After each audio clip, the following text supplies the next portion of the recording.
Welcome to another Hades tutorial. In this video we're just going to be touching a little bit on positioning and flow and composition. It's just going to be a really short video just to give you the basics to get you started.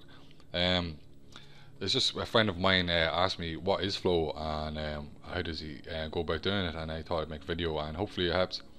But we'd start on some positioning first. Here's a render I chose for this here. That's where I would place that render. It's not a bad spot.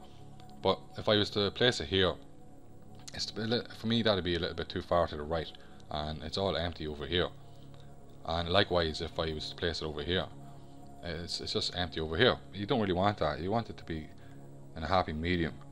Like, it doesn't look too bad there. But there is a thing built into Photoshop. It's actually pretty cool, and it helps you with this. And you can get it by going View and Show and then Grid. And this, all these boxes will pop up, but you don't want them all. We're going to change that now, and we're going to go Edit, and we're going to go Preferences, and then Guides, Grid, and Slices. And this here box will pop up, but we're not going to concern ourselves with any of the rest of it, except for over here. We're going to change the centimeters to percent, and change the guideline to every 33.33%, and the subdivisions we're going to change that to 1, and that's all we're going to change here, and then we click OK. Now what that will do, this will split the signature up into 3 parts horizontally and 3 parts vertically. And what it's good about it is that will give you an idea of what part of the signature still needs to be to have bits added to it, and what parts are going to be empty. Like there doesn't look too bad. Like vertically there's stuff in it, and horizontally there's stuff in it in each section. So it doesn't look too bad there. And if you want to hide them, that grid again, we go View, Show, Grid. That's called your rule of thirds, just in case you're wondering. Rule of thirds is actually it's a really cool thing to do if you're stuck for positioning and you need a bit of help. But that's it for positioning for this video, and we're going to move on to some composition next. I'm going to show you some bar composition to start off, and then we go on to some good composition. Like here's a signature here that I made a couple of years ago, and looking at it now, it's terrible composition because if you look at it, everything's over to the right side of the signature, and over here is very, very empty.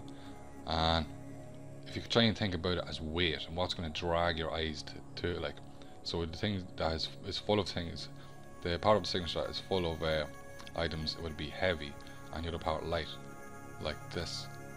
Like so it drags your eyes to, like, you want a focal, but you don't want it to be too strong that the rest of the signature is forgotten about. So that's an example of some bad composition. Here's one with some good composition that I made. Like, it's clear there's a focal here, but the rest of the signature was not forgotten about. Like there's stuff going on in the foreground and in the background, but it's not too strong that it takes away the attention from the focal. Like where we go here, like your eyes are drawn to all parts of the signature, but it's clear that Yoda is the focal.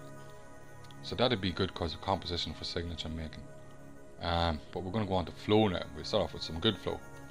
Here's a signature I made a while back, or large art, whatever you want to call it. And if you look at the render I used, it's clear that his body shape and the way he's leaning, things are going to go in this direction. So that's what I did with my smudge. I kind of tried to get the flow to go the same way as the render, and I put in some arrows just to give you an idea of the flow goes like this for this image. But that'd be some good good flow for that signature. I'm going to show you a signature I made a while back that has bad flow, like this one here. If you look over to the left part of the signature, you can see that that part's going like this, and over here it's going like that there.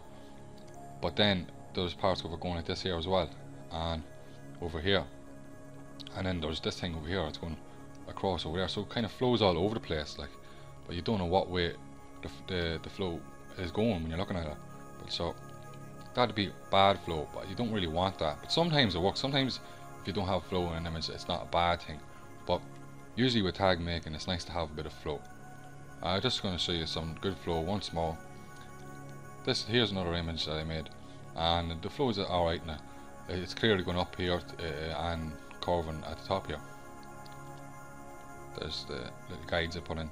But yeah, that'd be example of some good flow, and it's really great to put into your images, because when you don't put in a flow in an image, it just really, it looks not as nice as it would with flow. But anyway, that's the video.